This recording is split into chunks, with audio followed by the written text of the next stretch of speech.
Друзі, привіт, шановні глядачі.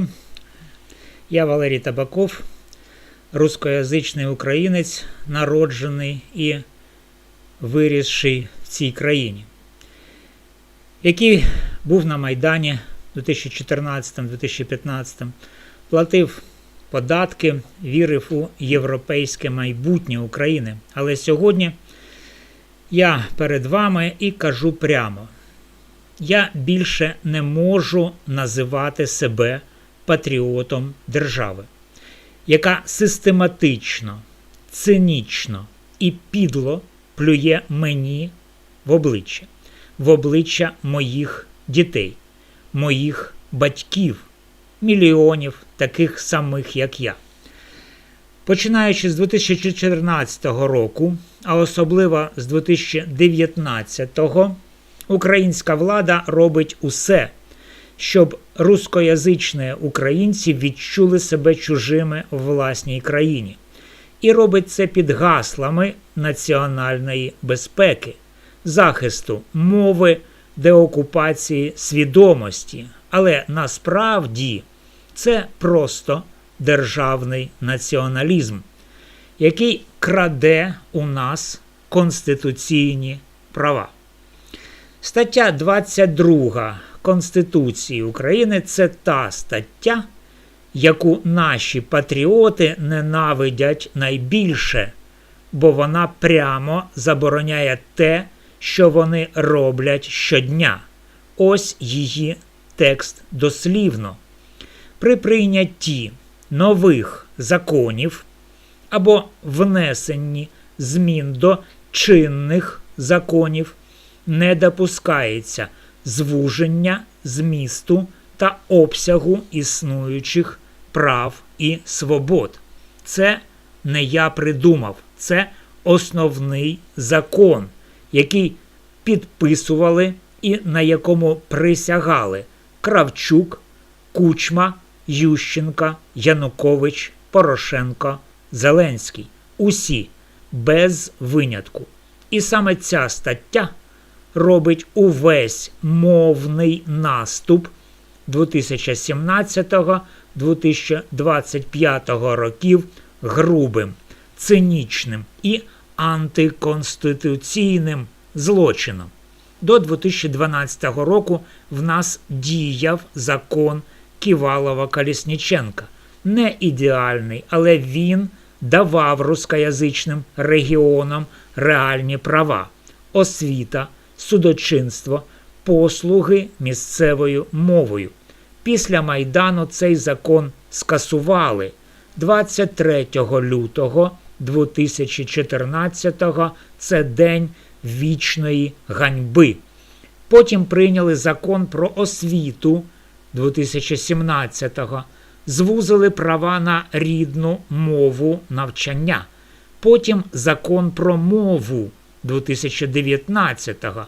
Тотальний наступ на все російськомовне в публічній сфері. Потім заборона російських книг, музики, фільмів, штрафування продавців за «Здрастуйте», заборона на російськомовний контент у друкованих ЗМІ з 2022-го, вилучення російської мови з переліку захищених мов за Європейською хартією 2025-му. Кожен з цих кроків – це пряме звуження вже існуючих прав. А стаття 22 каже: не можна, крапка.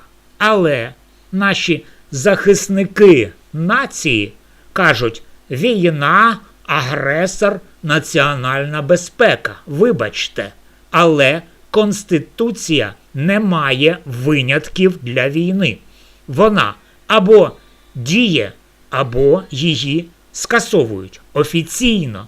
А якщо її не скасовують, то ви просто злочинці, які прикриваються війною, щоб задовольнити свої ксенофобські апетити.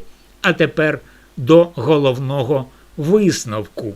Українські націоналісти, які роками кричали про зраду, ватників, п'яту колону повинні були б поставити Зеленському пам'ятник і присвоїти йому звання Героя України. Причому не посмертно, а заживо, бо саме за його президентства зроблено найголовніше.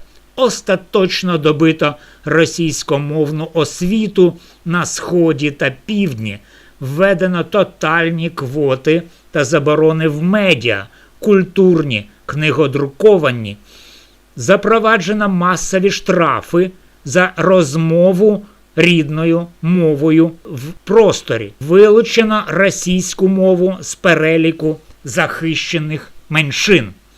Зроблено так, що навіть під час повномасштабної війни рускоязичні українці відчувають себе громадянами другого сорту.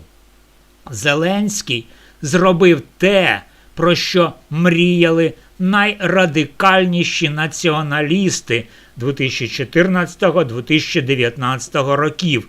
Він виконав їхню програму на 200%. Іронія в тому, що саме його, рускоязичного хлопця з Кривого Рогу, який говорив «шо по шо» і збирав голоси саме на Південному Сході, використали як ідеального виконавця антиросійської мовної політики. Тому, якщо Ірина Фаріон стала символом ненависті для рускоязичних українців, то Зеленський став її реалізатором. Фаріон лише кричала і плювалася, а Зеленський підписував, мовчав, посміхався і продовжував. Він той, хто реально втілив у життя весь той кошмар, про який мріяли найлютіші мовні радикали. Тому, націоналісти, якщо ви чесні, дайте йому Героя України з медаллю, орденом, пам'ятником у центрі Львову.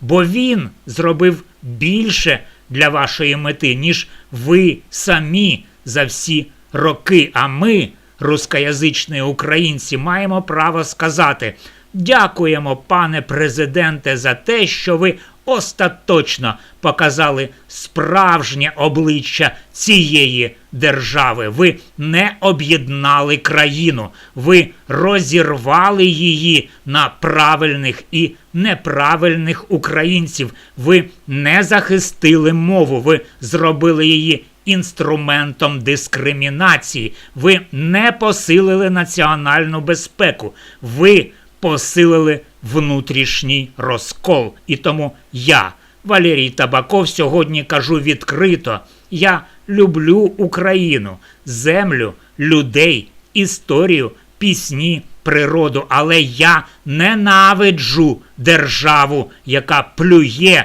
на статтю 22 Конституції, на мої права, на права моїх дітей, і я не буду мовчати. Якщо ви теж так відчуваєте, пишіть у коментарях, поширюйте, бо мовчання – це згода. До нових зустрічей на будь-якій мові, якою говорять її громадяни.